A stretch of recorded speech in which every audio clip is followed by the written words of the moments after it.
Assalamualaikum warahmatullahi wabarakatuh. Perkenalkan, nama Ustazah Khairunisa, atau bisa dipanggil dengan nama Ustazah Ninis.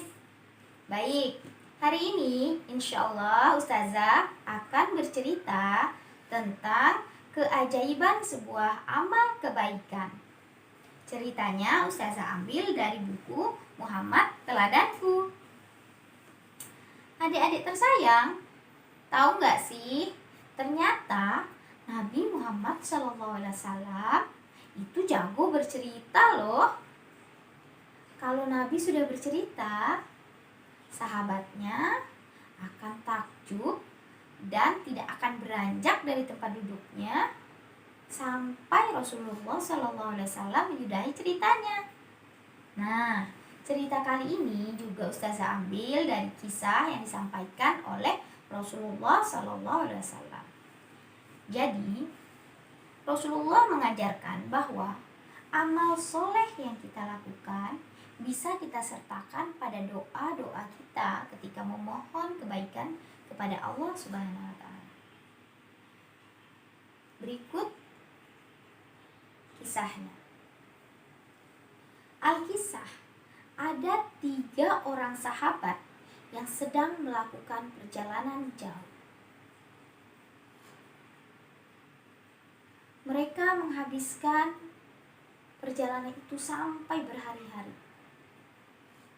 Lalu di tengah perjalanan mereka mulai merasakan keletihan.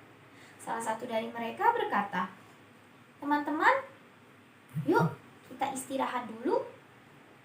Di ujung sana ada gua. Kita bisa beristirahat di sana," kata salah satu teman. Keduanya, 2 orang temannya yang lain mengiyakan tanda setuju.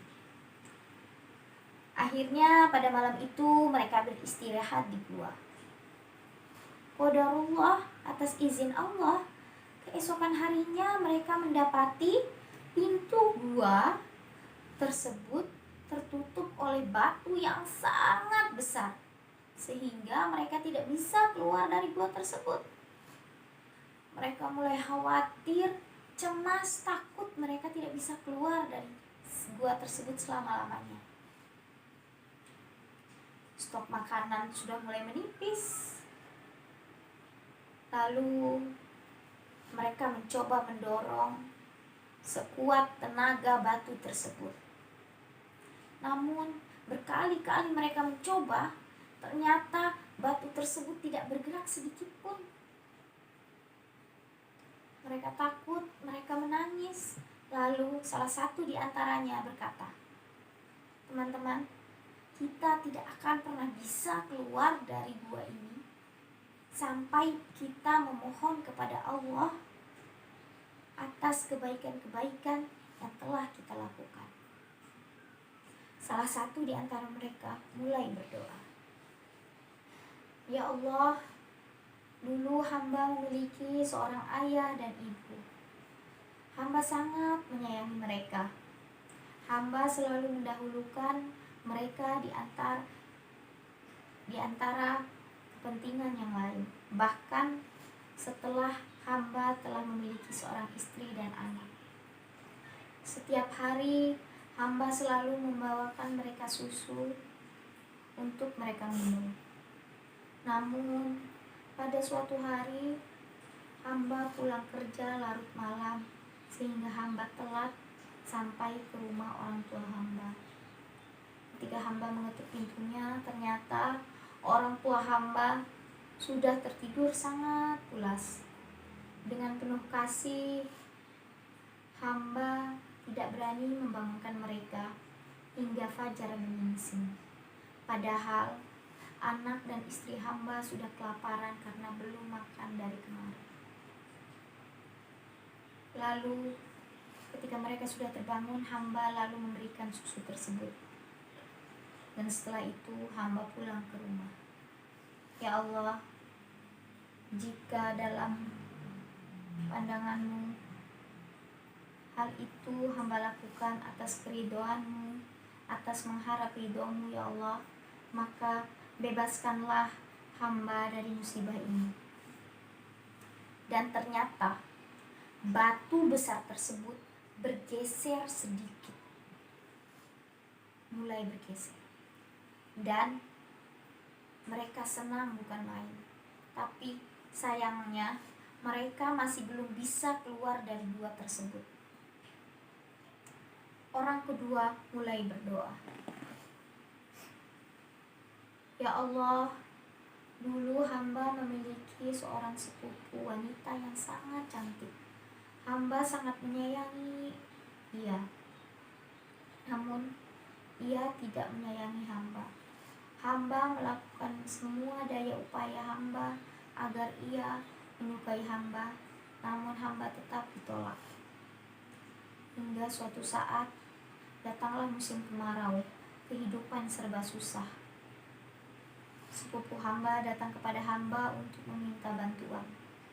Lalu hamba memberikan ia sebuah cincin emas yang setara dengan 120 dirham.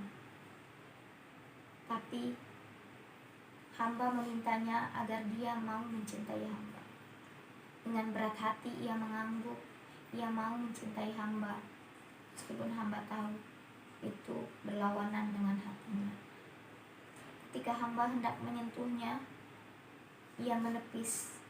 Ia berkata, "Takutlah kepada Allah. Jangan engkau gunakan cincin ini tidak sesuai dengan haknya."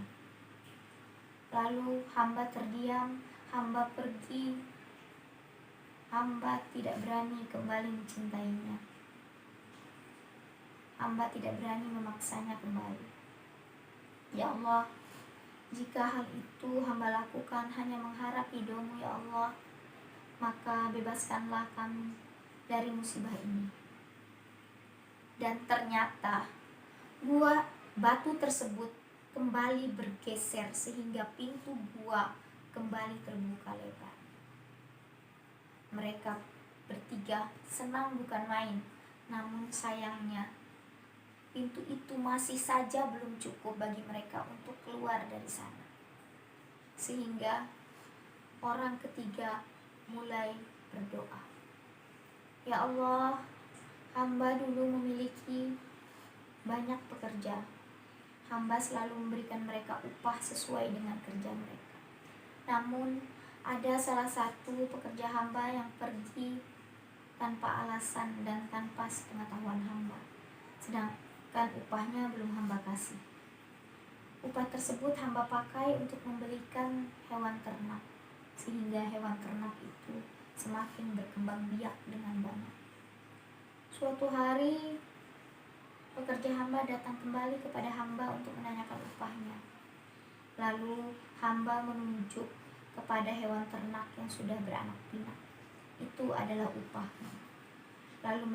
Lalu pekerja hamba berkata, "Jangan kau bergurau." Namun hamba berkata, "Tidak, aku tidak bergurau."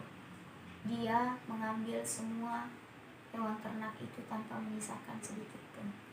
Ya Allah, jika memang hal itu hamba lakukan hanya untuk mengharap ridho-Mu ya Allah, maka bebaskanlah kami dari musibah ini.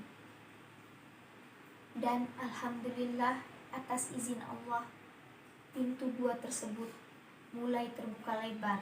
Batu yang tadinya menutupi pintu gua tersebut bergeser